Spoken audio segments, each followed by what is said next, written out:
Good morning po kaya katamungan. Yes. Medyo masikan tampo boses ngayon ni uling ingginu kayang tabi at tayo ngayon. Amen. Manalangin tampo ngayon ni kaurasan Lord, salamat po kayo ni kaurasan at habak kayo ni na pigkalo mo kaya kami na masikan at may kagising kayo ng abak na masaya at pigsadyan ng aldong ni para kaharap da ka. Lord, isadya mo rin kaya kami pusot kayo isipan kaya nanumang salita ay biya mo kaya kami ngayon ni kaurasan at gawan miyang gabay kaya aldoldo kaya kang salita, Lord. Ikang bala kaya kami, Lord. In Jesus' name we pray. Amen. Amen. Ready na po bang magpuri kayong Ginoo?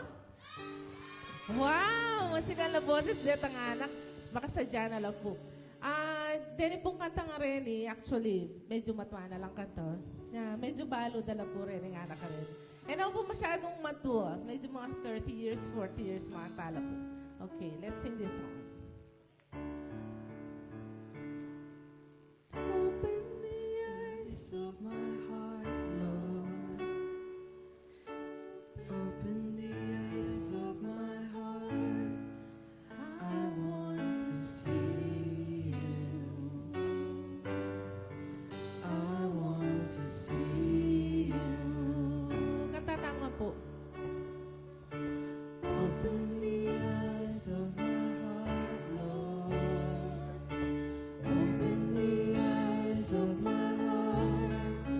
I want to see you. I want to see you. To see you high and lifted up, Shining in the light of your glory. Pour out your power and love as we sing, holy, holy, holy. see you high and lifted up, Shining in the light of your glory. Pour out your power and love as we sing, holy, holy, holy. Open the eyes of my heart, Lord. Open the eyes of my heart. I want to see you. I want to see you. Open the eyes of my heart, Lord. Open the eyes of my heart. I want to see you. I want to see you. to see you high and lifted up, Shining in the light of your glory.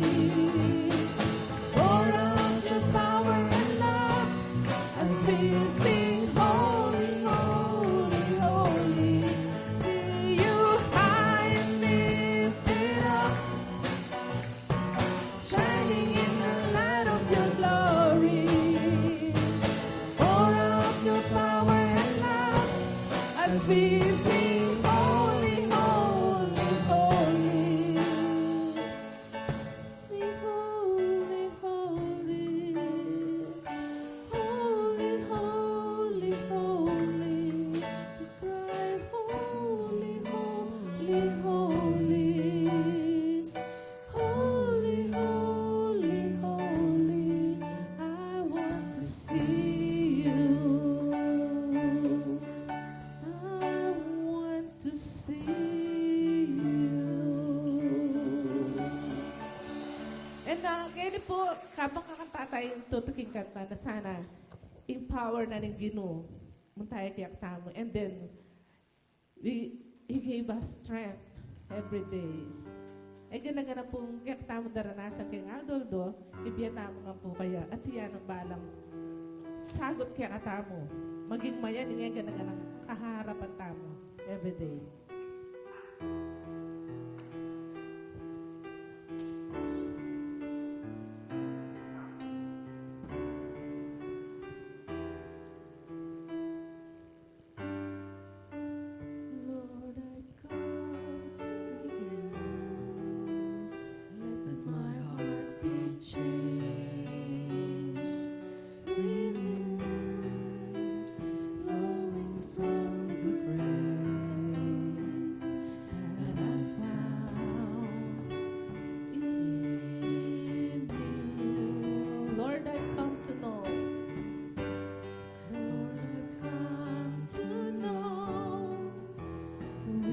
voices I sing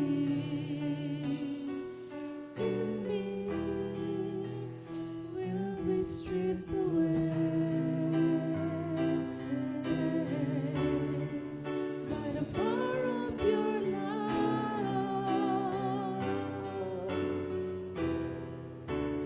Hold me close, let your love surround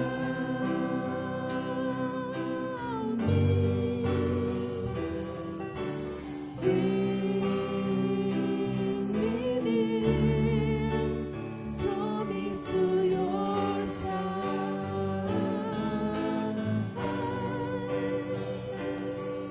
And as I wait, I rise up like the eagle, and I will soar with you. Your spirit leads me on by the power of your love.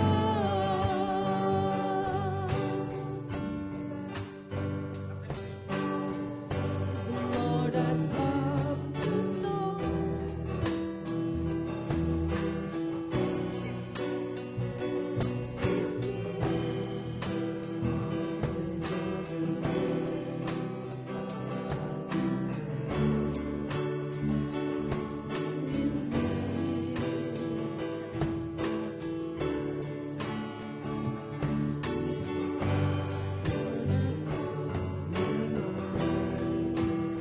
as you will unfold in my life, in living every day by the power of your love. Hold me close, hold me close, let your love surround me. Bring me near, draw me to your side.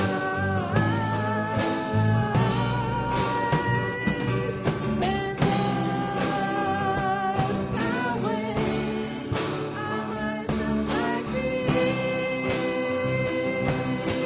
eagle, and I will soar with you. Your spirit leads me on by the power of your love. Hold me close, hold me close, let your love surround me.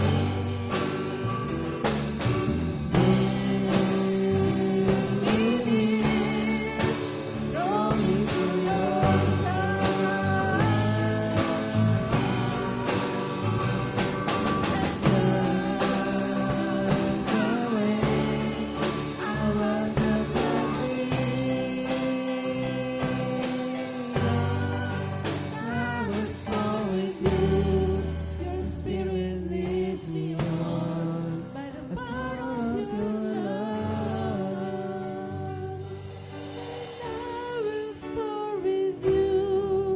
Your spirit leads me on by the power of your love. Praise God. In Jesus' name, amen. Pakilala kaya palaki ako yung pamunakan ko. Apo kaya po, kaya pamungkin. Thank you so much.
chapter 105, verse 42 to 45. For he remembered his holy promise and Abraham his servant. So he brought his people out with joy, his chosen ones with singing. He gave them the lands of the nations, and they took possession of the wealth and of the peoples, that they might keep his statutes and observe his laws. Praise the Lord.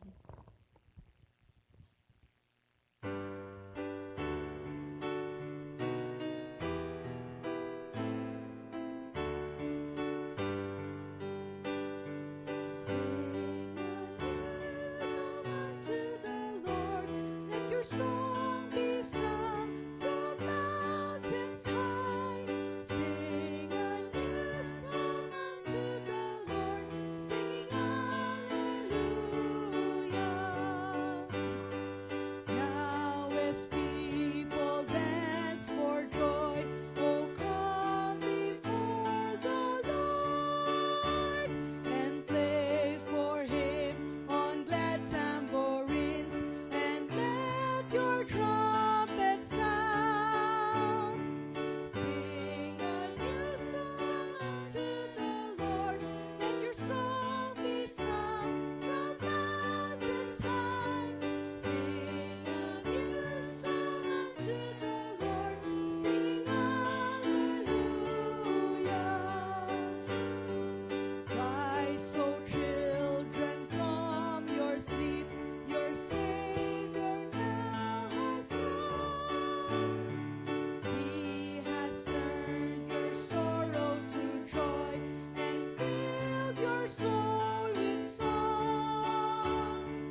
Sing a new song unto the Lord.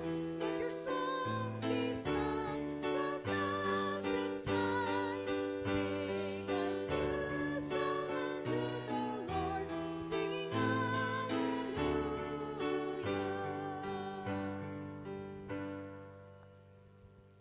Let us pray. Dear God, we come to you today as a congregation, united in prayer and seeking your guidance and blessings. We ask that you bless each and every member of our community and fill our hearts with your love and grace. We pray that you would help us to grow in faith and love and to be a beacon of light and hope to those around us. Help us to be a source of encouragement and support to one another, and to lift each other up in times of need.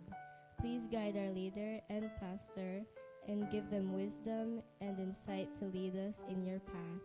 Amen.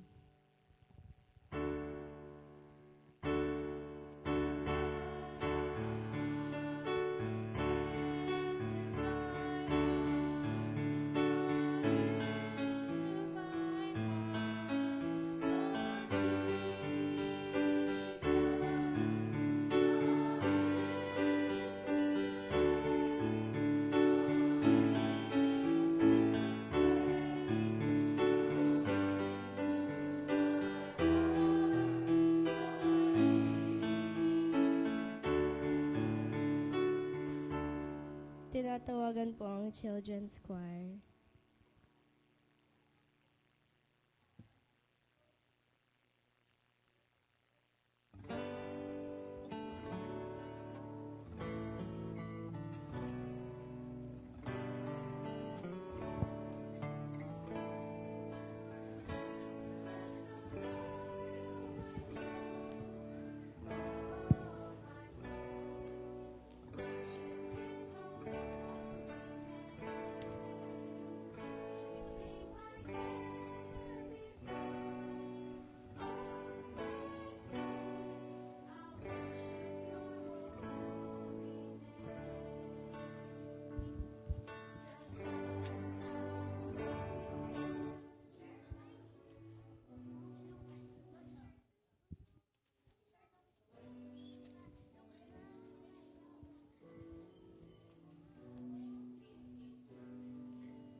before.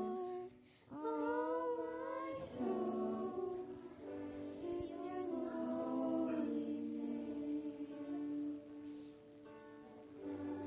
The sun is a new day dawning. It's time to sing our song again. Whatever may pass and whatever lies before me, let me sing and evening comes. Lord, oh my soul, worship His holy name. Sing like never before. Oh my soul, worship Your holy name. And it's close to anger. Your name is great and Your heart is kind. For all Your goodness I will keep on singing. 1,000 reasons for my heart to find. Yes, the Lord of my soul. Oh, my soul, worship His holy name. Sing like never before. Oh, my soul, worship Your holy name. And on that day when my strength is failing, and slow and my time has come, still my soul sings unending. 10,000 years and forevermore.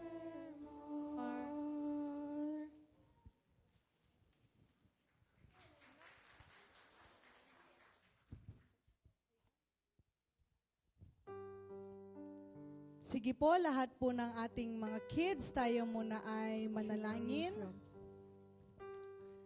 Let us pray. Which country are you from? Lord, maraming salamat po sa buhay ng mga batang ito. Salamat po, O Diyos, sa kalakasan na patuloy mong ipinagkakaloob sa kanila. Nawa, Panginoon, patuloy mo silang pagpalain, sampu ng kanilang pamilya, lalo't higit ang kanilang mga magulang, upang sila'y mapalaki ng naaayon sa iyong kagustuhan. Lagi mo silang samahan, O Diyos, sa kanilang pag-aaral, sa kanilang paglalaro, at anuman, O Diyos, ang kanilang pinagkakaabalahan araw-araw. Nawa po, punuin mo sila ng iyong pagmamahal at ng puso na nakaayon sa inyo, O Diyos. Samahan sila lagi at gabayan sila ng iyong banal na Espiritu. In Jesus' name we pray. Amen.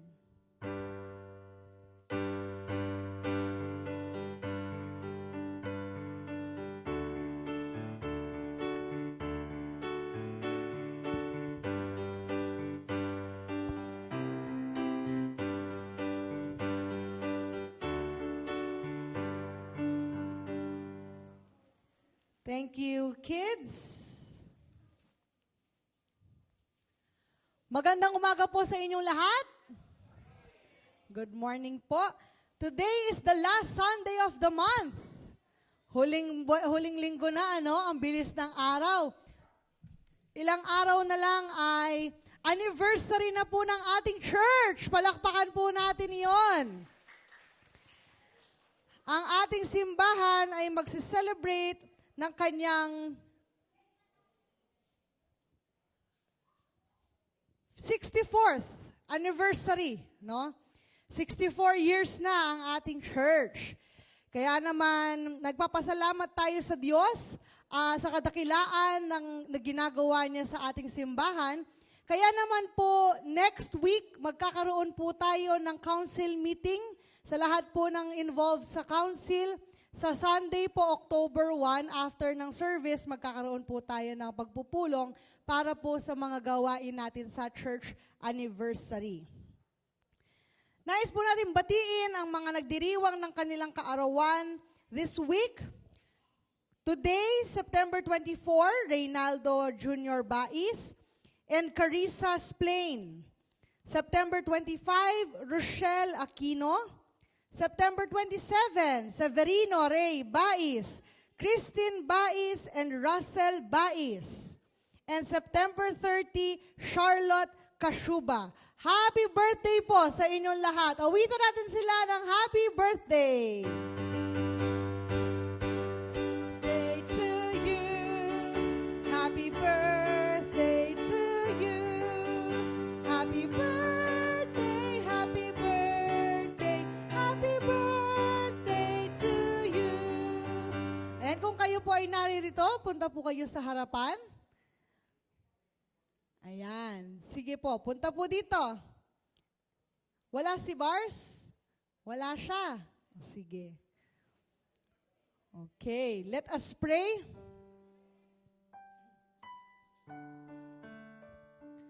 Panginoong Diyos, maraming salamat po sa buhay ng aming mga kapatid na nagdiriwang ng kanilang kaarawan sa linggong ito. Nawa, Panginoon, puspusin mo sila ng iyong banal na espiritu at iparanas mo sa kanila ang iyong kabutihan at ang iyong pagmamahal. Lagi mo silang alalayan, O Diyos, at gabayan sa kanilang mga dinaraanan. At kung ano man ang kanilang mga kahilingan, ang kanilang mga panalangin, nawa, O Diyos, tuparin mo at bigyan ng kasagutan ang mga ito. Lagi mo silang samahan, O Diyos, sa kanilang mga gawain, sampu ng kanilang buong pamilya. At nawa, Panginoon, ang bagong taon na ito ng kanilang buhay, lalo ka pang manguna at lalo pang maghari ang iyong pangalan sa kanila. In Jesus' name we pray. Amen. Happy birthday. This week po, as I said, is the last Sunday. So next week po, ang first Sunday of October, sa October 1, ang mangunguna po ng ating worship ay ang Paras and Tangunan family. So kayo po ang sa worship sa kabuuan ng buwan. At next week din po, mag-start na po yung ating mga gawain every week, no? So, hintayin nyo po yung mga announcements ng ating mga activities. Sa September 30 po, Sabado, ay ang ating Sunday School Convention sa The Risen Lord UMC, 8 to 5 p.m. Kaya naman po lahat ng mga participants, magstay muna po kayo after ng service, lalo po yung Bible drill at ang heritage. Tama po ba? Bible drill at heritage po na group. Lahat na. Lahat na po, magstay na po mamaya para i-dry run na po natin yung kabuuan ng mangyayari. Dahil meron na rin po tayong additional information mula sa ating distrito sa mga gagawin po natin. Ano po. Kaya naman po magda-dry run na po tayo mamaya at may konting merienda po tayo dito. Huwag po kayong mag-alala. So wag na po kayong aalis. Ayan. Dire-diretso na po tayo. Kagaya po na sinasabi ko last week pa, ngayon po ay CE month pa rin. Kaya naman po nais nating parangalan at bigyan ng pansin at mabuting oras ang ating mga nagsipagturo ng Sunday School magmula nung January. Ayan po, no? Sa lahat, or magmula last, previous year pa, bago October to this month. So 1 year pong mga teachers natin ng Sunday School. Pagpasensyahan niyo na po kasi po kauuwi ko lang po kagabi, so hindi ko po na-print yung mga certificate. Pero meron po, isa-send ko po sa inyo, soft copy para pwede niyo nang i-upload. O, diba? Ayan, hingi po tayo ng music. As I call on your name, punta po kayo dito sa harapan para po kayo ay ma-recognize. Let me read muna po yung ating citation.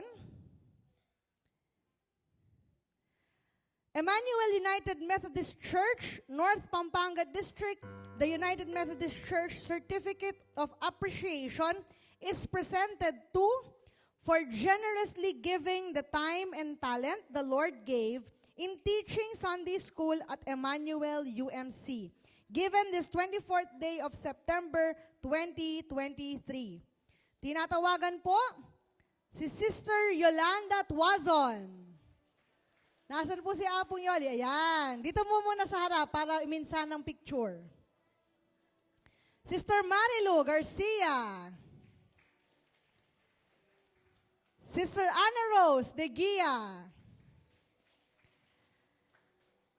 This month din po na nagsimula sila Sister Rowena Dimal at si Brother Joel Liwanag. At ang i-award po natin next week, Sunday School Teacher of the Year, Brother Rex Pabalan. Palakpakan po natin siya. Ayan. Kaya po mag-outfit po kayong maganda next week sa Sunday School Convention. Ayan. Maraming salamat po. Sila po ang mga Sunday School teachers natin sa adults. Palakpakan po natin sila. Maraming salamat po. Para naman po sa mga Sunday School teachers natin sa kids. Sister Trisha Pabalan, Sister Faith De Vera, Sister Althea Ramos, Sister Luis Eroles, Sister Eileen Eroles, wala pa po sila Sister Abigail Wong at si Sister Jetel Garcia, no? Sila po ang mga nagsipagturo naman sa Sunday School Kids. Alam niyo po, mahirap pong nagtuturo at nagpe-prepare ng lesson at nag-aaral ng mga materials. Ano po? Kaya naman po, ang kanilang binibigay na oras at effort sa ating Sunday School ay tunay ngang na-appreciate ng ating church. Kaya naman po, kung gusto niyo rin po na magsilbi or sumuyo sa ating simbahan sa pamamagitan ng Sunday School, maaari niyo po kaming i-approach kung gusto niyo rin po maging bahagi ng mga guro dito sa ating Sunday School. Sige po, tayo pong lahat ay manalangin muna. Ipanalangin po natin ang ating mga Sunday School teachers. Harap muna po kayo dito. Ayan. Let us pray. Panginoong Diyos, maraming salamat po sa mga gurong ito, O Diyos, at sa mga anak mo na patuloy mong ginagamit sa ministeryo sa Sunday School, O Diyos. We thank you, Lord God, for the wisdom and the knowledge that you have given them, that they are willingly sharing to other people. Salamat, O Diyos, at patuloy mo silang ginagamit upang maparating ang mga mensahe mo at ang iyong mga salita sa iyong mga anak. Nawa, O Diyos, pagpalain mo ang kanilang buhay, pagpalain mo ang kanilang puso't isipan, at lagi mo silang gabayan sa kanilang mga gawain araw-araw. At nawa, O Diyos, lalo pa nilang gamitin ang kanilang buhay upang mapaglingkuran ka at maihatid ang iyong mga salita sa iyong mga anak. In Jesus' name we pray. Amen. Ayan, picture muna po tayo. Yan. Sama.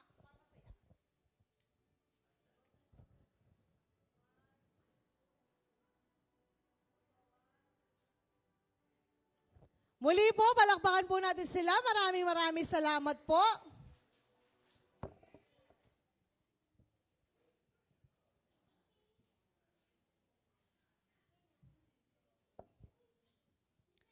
Sa oras pong ito, tayo po ay dumako sa pananalangin.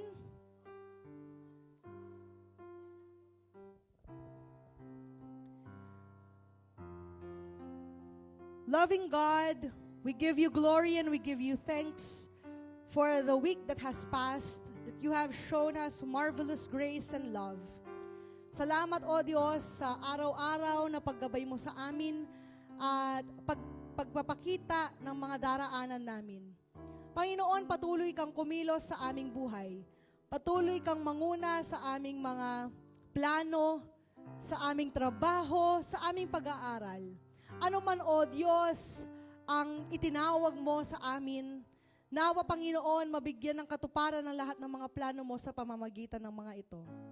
And Lord, continue to use us as a church and as individuals to continue to serve you marvelously in your way. Lord God, we continue to pray for our brothers and sisters who are sick, na hindi namin kasama ngayon, O Diyos, pero sila ay nasa banig ng karamdaman. Panginoon, pagalingin mo sila at hawakan sila mula ulo hanggang paa nang maranasan nila ang healing na nanggagaling sa iyong mga kamay. We especially pray for Sister Beth sa kanyang patuloy na pagpapagaling at ganun din po si Apong Nene sa kanilang mga tuhod, O Diyos. Nawa po patuloy mong iparanas sa kanila ang kalakasan and continue to heal them, Lord God, and give them full restoration with their strength. Ganon din, O Diyos, idinadalangin namin si Sister Fatima. Panginoon, paggalingin mo siya, at anuman, O Diyos, ang kanyang mga nararanasan ngayon o nararamdaman, ikaw ang magbigay sa kanya ng comfort at ng peace. Ganon din, O Diyos, idinadalangin namin ang aming mga kapatid na may mga pinagdaraanan ngayon. Mabibigat man ito, O Diyos, hindi man nila ma-explain o hindi man nila maintindihan, Panginoon. But we know, Lord, that you know everything that is going on with us. Kaya naman, Panginoon, pagpalain mo ng lakas, ng tibay ng puso at damdamin ng bawat isa upang ikaw, O Diyos, ang aming maging sandata sa araw-araw na aming nilalabanan. Ganon din, Panginoon, yung dinadalangin namin ang mga susunod na araw na ito, O Diyos. Ikaw ang magbigay sa amin ng wisdom, ng strength, at protectionan mo kami, O Diyos, ng iyong banal na Espiritu. Ganon din inilalapit namin ang aming simbahan as we celebrate 64 years of your goodness. May you be our God, the center of this church, na siyang namumuno sa amin, na siyang nasusunod, na siyang umaantabay sa aming lahat. And Lord, may we continue to feel your goodness and your embrace, hindi lamang sa loob ng simbahang ito, kundi sa araw-araw ng aming pamumuhay. Lord, bless us and continue to be our guide. And especially, Lord, this celebration, may it bring thanksgiving, gratitude, and praises to your name, O Lord. Sa pamamagitan ng simbahang ito, O Diyos, we declare that your name be glorified and your message will be spread out to your people. Continue to use us, Lord God, and continue to bless this church as one. Maraming salamat po, Panginoong Diyos, sa iyong pagpapala at sa iyong pagmamahal. Patawarin mo kami, Panginoon, sa aming mga pagkukulang. Patawarin mo kami sa aming mga pagkakasala. At turuan mo kaming magpatawad din naman sa iba. Maraming salamat po. In Jesus' name we pray. Amen.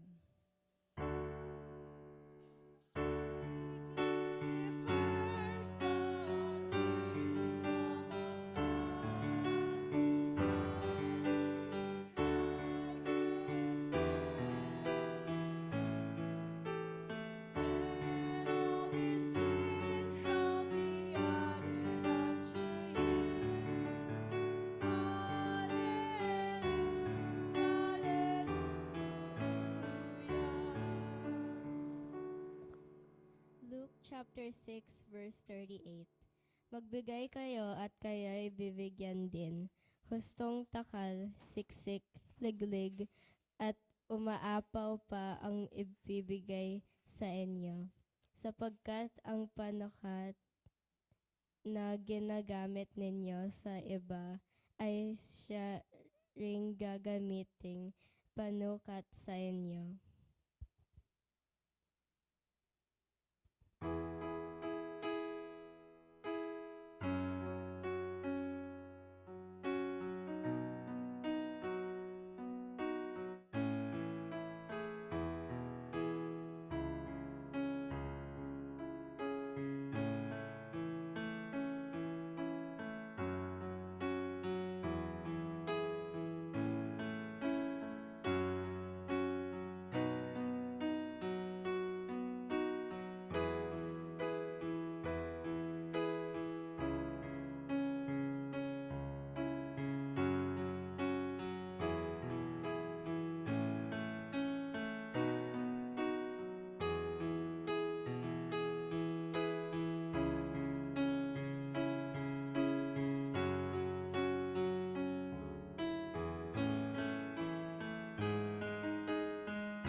Maraming salamat, O Diyos, sa iyong pagpapala sa amin.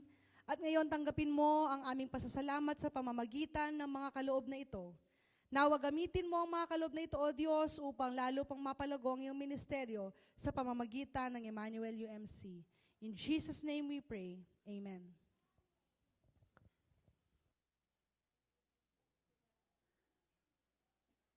Tinatawagan po ang EUMC Choir.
Praise, praise.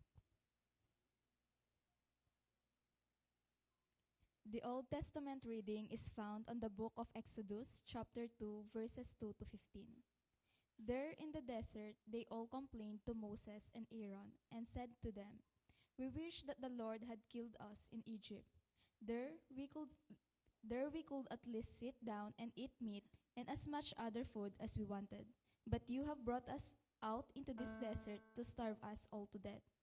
The Lord said to Moses, "Now I am going to cause food to rain down from the sky for all of you. The people must go out every day and gather enough for that day. In this way, I can test them to find out if they will follow my instructions. On the sixth day, they are to bring in twice as much as usual and prepare it." So Moses and Aaron said to all the Israelites, "This evening you will know that it was the Lord who brought you out of Egypt. In the morning you will see the dazzling light of the Lord's presence. He has heard your complaints against him. Yes, against him because we are only carrying out his instructions." Then Moses said, "It is the Lord who will give you meat to eat in the evening and as much as bread as you want in the morning, because he has heard how much you have complained against him. When you complain against us, you are really complaining against the Lord." Moses said to Aaron, "Tell the whole community to come and stand before the Lord, because he has heard their complaints." As Aaron spoke to the whole community, they turned towards the desert, and suddenly the dazzling light of the Lord appeared in a cloud. The Lord said to Moses, "I have heard the complaints of the Israelites. Tell them that at twilight they will have meat to eat, and in the morning they will have all the bread they want. Then they will know that I, the Lord, am their God." In the evening, a large flock of quails flew in, enough to cover the camp, and in the morning there was dew all around the camp. When the dew evaporated, there was something thin and flaky on the surface of the desert. It was as delicate as frost. When the Israelites saw it, they didn't know what it was and asked each other, "What is it?" Moses said to them, "This is the food that the Lord has given you to eat," the word of God for his people.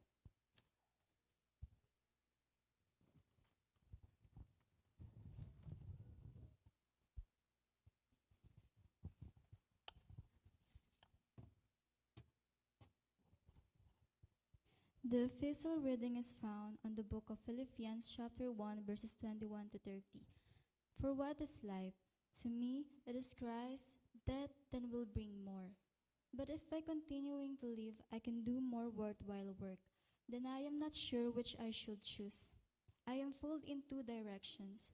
I want very much to live this life and be with Christ, which is far better thing.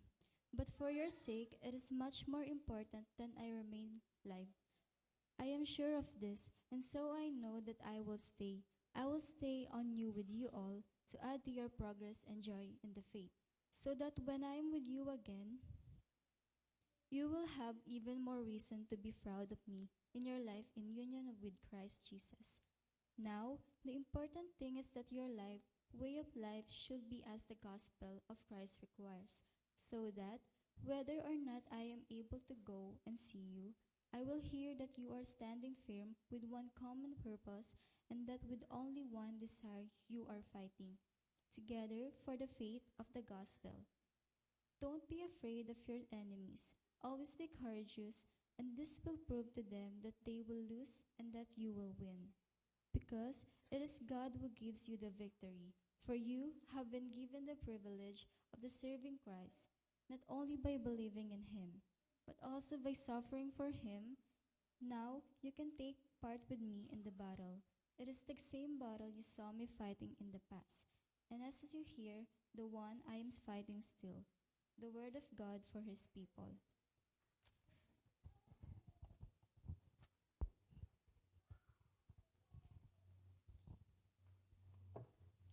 Let us all stand. The gospel reading is found in the book of Matthew, chapter 20, verses 1 to 16. The workers in the vineyard. The kingdom of heaven is like this. Once there was a man who went out early in the morning to hire some men to work in his vineyard. He agreed to pay them the regular wage and a silver coin a day, and sent them to work in his vineyard. He went out again to the marketplace at 9 o'clock and saw some men standing there doing nothing. So he told them, You also go and work in the vineyard, and I will pay you a fair wage." So they went. Then at 12 o'clock and again at 3 o'clock, he did the same thing. It was nearly 5 o'clock when he went to the marketplace and saw some other men still standing there. "Why are you wasting the whole day here doing nothing?" he asked them. "No one hired us," they answered. "Well, then you go and work in the vineyard," he told them. When evening came, the owner told his foreman, "Call the workers and pay them wages, starting with those who were hired last and ending with those who were hired first." The men who had begun to work at 5 o'clock were paid a silver coin each. So when the men who were the first to be hired came to be paid, they thought they would get more. But they too were given a silver coin each. They took their money and started grumbling against the employer. "These men who were hired last worked only 1 hour," they said, "while we put up with the whole day's work in the hot sun. Yet you paid them the same as you paid us." "Listen, friend," the owner answered one of them, "I have not cheated you. After all, you agreed to do a day's work for 1 silver coin. Now, take your pay and go home. I want to give this man who was hired last as much as I gave you. Don't I have the right to do as I wish with my own money? Or are you jealous because I am generous?" And Jesus concluded, "So those who are last will be first, and those who are first will be last." The word of God for his people.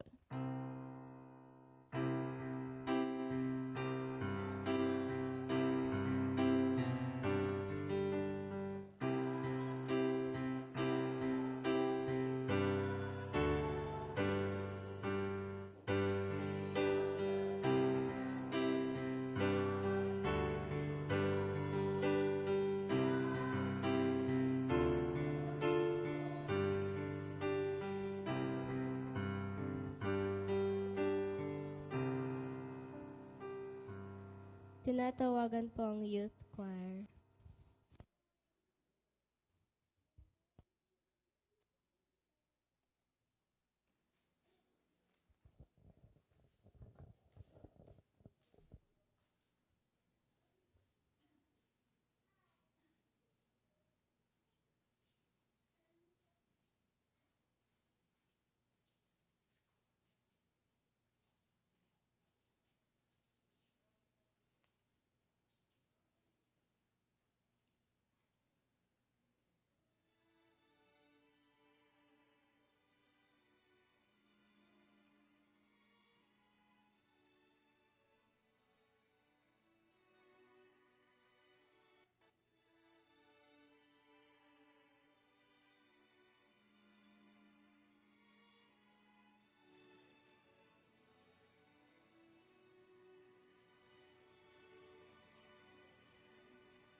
Muli po magandang umaga po sa inyong lahat. Ang ating pong mga nabasang teksto, meron silang common denominator, especially from the Old Testament and the Gospel reading. Ano nga ba yung unang pagkakapare-pareho nila? For both of these scriptures, they all complained. May pagrereklamo. Sa kwento ng mga Israelita, kung titignan natin, sila'y iniligtas mula sa slavery. Nakalaya na sila at sila ngayon ay naglalakbay tungo sa promised land. But the thing is, kahit sila'y pinalaya, hindi pa rin nawalan ng reklamo.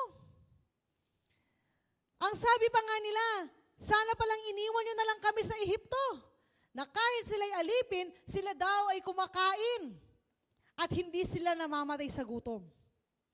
So mas pipiliin pa nila na maging alipin kesa sa maging malaya kung wala naman silang makain.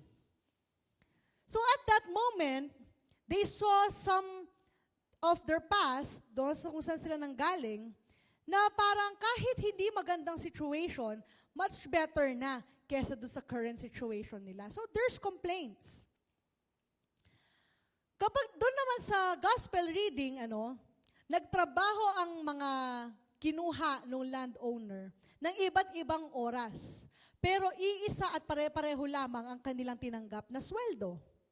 Sino ba naman ang hindi magrereklamo kung ikaw na nagtrabaho the whole day, kapareho mo lang nagsweldo yung nagtrabaho ng isang oras?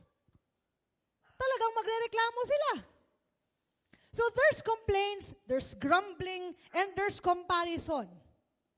Ang sabi ng mga trabahador sa gospel reading ay, bakit sila? Kami, buong araw na nagtatrabaho, pagod na kami. Bakit yun? Kakapasok pa lang, pareho na kami na sinusweldo. So may comparison. At times in our life, we tend to complain about the situations that we are in. We tend to grumble, and we tend to compare ourselves with others, especially co-Christians. Minsan, naiisip natin, bakit si kapatid na ganito, ganyan ang buhay niya? Pareho lang naman kami nagsaserve sa church. Bakit ako ganito? So may comparison, But here are the things that we can see in those texts that teaches us who God is in spite of our complaints and comparisons. Unang-una, we can see here that the Lord provides for our needs in ways that we cannot even imagine. Nagugutom ang mga Israelita. Anong nangyari? May sumulpot bang kitchen doon? Wala. Meron ba silang mapagkukuhanan ng pagkain doon sa disyerto? Wala. But what happened is it rained food. Umulan ng mana. Sa wikang Grego o Hebreo, ang salitang mana ay nag-iibig sabihin na, what is it? Ano ito? Ibig sabihin, nung bumaba mula sa langit ang mana, hindi alam ng mga tao kung ano iyon. Hindi nila ma-explain. Hindi nila masabi kung bread yun o ano. Minsan nga naglolokohan kami ng mga kapatid ko, kapag binubulin nila si mami, sige, yung mamanahin mo na lang yung mana galing sa mga Israelita, ganon. Mga mana! Hindi ito yung manang inheritance, ha? Mana na pagkain. At ang sabi ng ibang Bible scholars, for some people, kapag nakain nila yung mana, they taste something that they really needed. For example, ang bata, kailangan niya ng gatas. Nakakain niya yung gatas mula doon sa mana. So may iba-iba pa siyang flavor, mga kapatid. So siya si Lord, diba? Hindi siya bland magsangkap ng pagkain. Binigyan na niya sila ng pagkain, iba-iba pang klase. At ano pang pinrovide niya? Pagkagising nila ng mga Israelita, bigla na lang merong mga quail sa kanilang paligid na pwede nilang katayin at kainin ang kanyang mga laman. So meron na silang mana, meron pa silang karne. Kumpleto na. So you can see that the Lord provides for them even in the most impossible way. Can you imagine raining food outside? Siguro hindi siya applicable sa ating panahon ngayon o hindi na nangyayari sa ating panahon ngayon. But the Lord can provide your needs in ways that you cannot even fathom. Baka mamaya ikaw ay nangangailangan ng pang-tuition ng iyong mga anak, tapos bigla na lang may magbibigay o magbabayad nito para sa inyo. O kaya naman, nangangailangan ka ng kakainin mo sa araw na ito, biglang may magbibigay sa iyo ng pagkain. Those things are God's ways to provide for you. And sometimes, we miss it. Nakakaligtaan natin na galing sa Diyos ang mga biyayang ito kasi it comes in a very normal or typical way. Na parang hindi siya something special. But you see, whatever you need, if it is being provided for, the Lord has provided that for you. Meron ako narinig na kwento noon, ang sabi niya, nag-pray daw yung bata, Jesus, thank you po for the food. Nagalit yung tatay. Sabi niya, bakit ka nagpapasalamat kay Jesus? Ako yung nagtrabaho para magkaroon ka ng pagkain. Sabi niya. Pero kung titignan natin, siya nga ang nagtrabaho. Sino ba nagbigay sa kanya ng trabaho? O sige, sabihin natin binigyan siya ng trabaho ng boss niya. Pero sino nagbigay sa kanya ng lakas para makapagtrabaho? Sinong gumigising sa kanya araw-araw? Meron pa ring pinanggalingan at lahat ng iyon nanggagaling sa ating Diyos. We tend to overlook that at some point in our lives. Now we think for some time we do it by ourselves. But brothers and sisters, you cannot do anything on your own. Kapag umasa ka lang sa sarili mong kakayahan, hindi mo kaya yan. Kapag umasa ka lang sa sarili mong pagkakakitaan, hindi mo mapoprovide ang pangangailangan ng iyong pamilya kung hindi yan ibibigay sa iyo ng Diyos. Meron din akong nakakwentuhan noon. Meron siyang 5 anak. Meron siyang 5 anak. Tapos, maganda ang trabaho nilang mag-asawa. Managerial position pa ang kanyang asawa. At siya naman, maganda din ang kita niya sa BPO company. Marami silang ipon. Kaya lang, nung isang araw, nagkasakit ang kanyang anak. At naubos lahat ng ipon na ito. Until she realized that they've been trusting their own, hindi nawala yung kanilang drain ng pera sa kanila. Ibig sabihin, hanggat hindi nila nakikita o nare-recognize na ang Diyos ay nagbigay sa kanila, non-stop yung drain, non-stop yung pagsubok na dumaan sa kanila. Until they gave up and gave in to the Lord.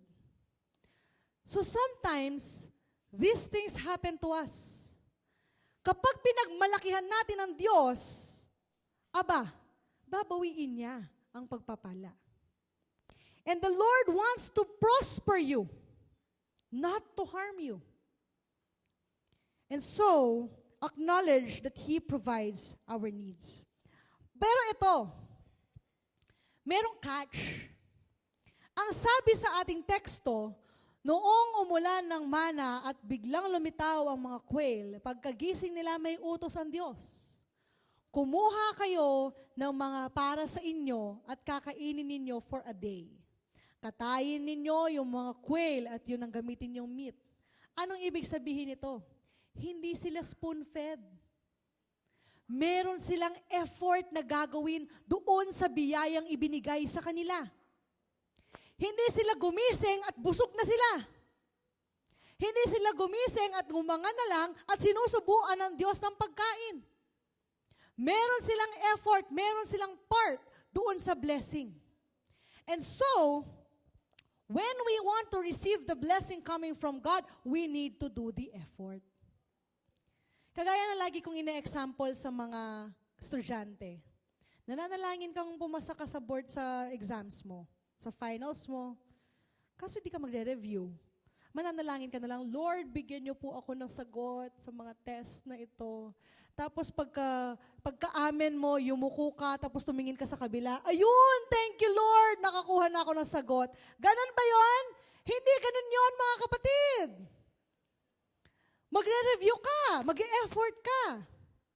So ganon ang ating buhay.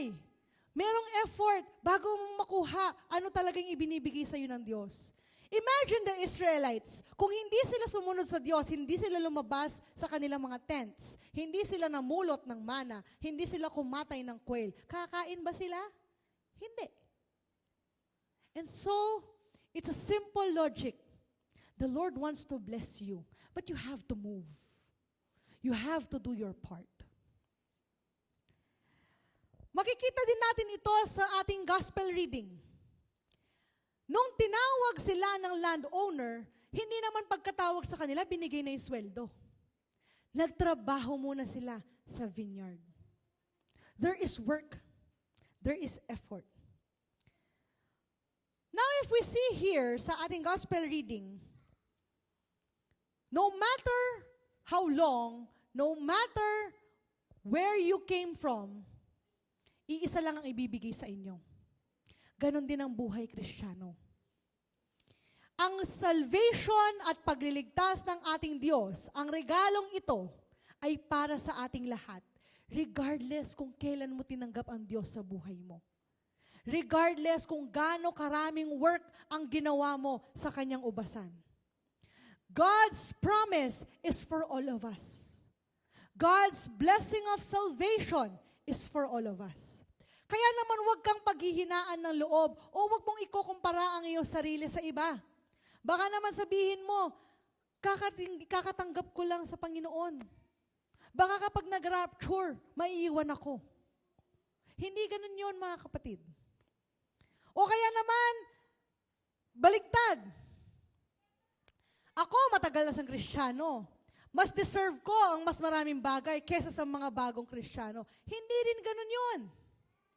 Baka mamaya nag-expect tayo dahil since birth ay nabinyagan na tayo sa simbahan at mula pagkabata nagsaserve na tayo sa church, napakalaki ng ating tahanan sa langit. Compared to other people who just received Jesus Christ on their deathbed. Hindi ganun yun. Ang pangako ng Diyos na everlasting life equal sa ating lahat. Wala tayong maipagmamalaki sa Panginoon. Ano pa ang ibig sabihin dito? It is never too late for you to serve in the vineyard. Sa iba't ibang oras ng talinghagang ito, ng pagtawag sa mga tao, ibig sabihin, iba-iba din ang panahon ng pagtawag ng Diyos sa atin. God can call you ever since when you are young. God can call you when you are an adult. God can call you in your old age. Iba't ibang edad, pwede kang tawagin ng Diyos. Kaya kung tinatawag ka ng Diyos ngayon upang maglingkod sa Kanya, huwag ka nang tumanggi. This is your opportunity to serve the Lord. This is your opportunity to work in that vineyard and not to be saved. When you are called, you are already saved. But it is in this work that we show our service for the Lord. Kagaya na sinabi ko kanina, kung tinawag ka ng Diyos, kagaya ng trabahador na ito, at hindi ka sumama sa Kanya sa vineyard, makakatanggap ka ba ng silver coin? Of course not. It is required for you to come to the Lord, to follow Him. And there, His divine providence will flow in your life. Makikita din natin dito mga kapatid, na ang Diyos hindi tumitigil. Ang sabi niya sa talinghaga, ito ay kamukha ng kingdom ng Panginoon. At ang landowner, hindi sinasabi dito na sa kanyang paggising ay nag-chill-chill muna siya. Nagkape-kape, hindi kumilos, at naghintay ng mga mag-a-apply sa kanya. Ang ginawa niya, tumayo siya, lumabas siya, nagpunta sa marketplace, naghanap ng mga trabahador. Ang Diyos ganon. Hindi siya titigil. At kahit na meron na siyang tinawag sa umaga pa lang, aalis pa rin siya sa kalagitnaan ng araw hanggang matapos ang araw para magtawag ng kanyang mga trabahador. It means the Lord will continue to move and call for His people until the end of time. Nung simula ng panahon, siya na yung nagtatawag ng mga tao. Ngayon, in the present, He is still calling people. And up to the last day of this earth, the Lord will still call on His people. So what are we doing? Bakit tayo nakokontento na tumitigil lang tayo sa isang beses na invitation? Isang beses na pag-spread ng gospel? Isang beses na pag-evangelize? Why are we stopping there if the Lord is non-stop with His work? Kahapon nagkaroon po ng evangelism seminar. Tama po? Kahit na meron na previous month, meron pa rin ngayon. What does that teaches us?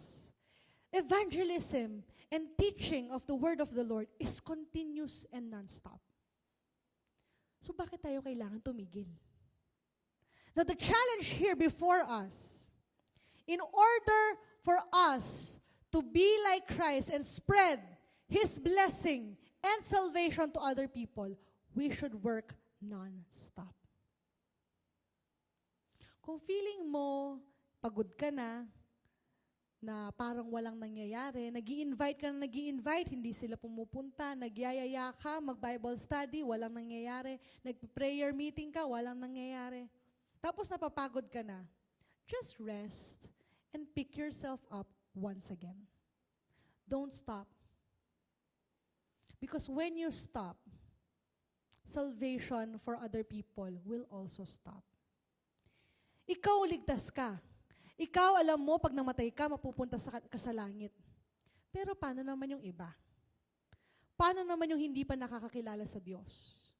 Kapag hindi mo na ginawa yung part mo, you are robbing those people of their opportunity to be saved by the Lord. And you are robbing that chance from yourself to be that beacon of light, of message to other people. Don't let that happen to you. Continue to work in the Lord and continue to spread His gospel to everyone. So you see, brothers and sisters, mareklamo man ng mga tao, hindi pa rin titigil ang Diyos sa pagpapala niya sa atin. We just have to open our eyes and see that the Lord is moving in our midst every minute of every day. And when God blesses us, it requires us of that effort to do, to act in order to receive this blessing. And this blessing is not just for us, but for other people. And so we must work non-stop in order to receive the kingdom of God as a whole. In the name of the Father, and of the Son, and of the Holy Spirit. Amen.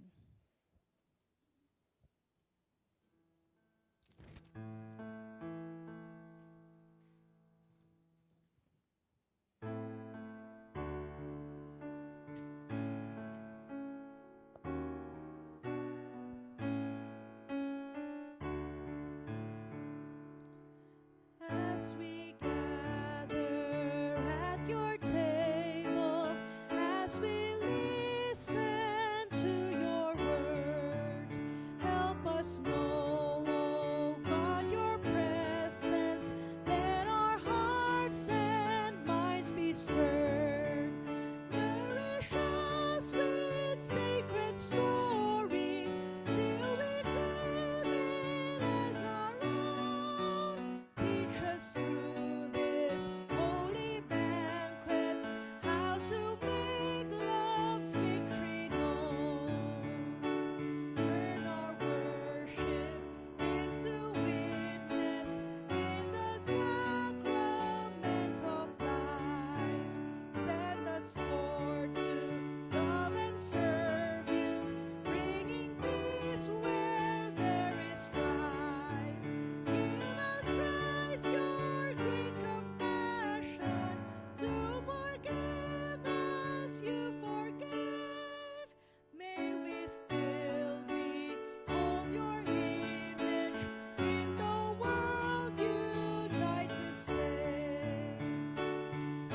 Spirit, help us summon other guests to share that feast where the triumphant love will come.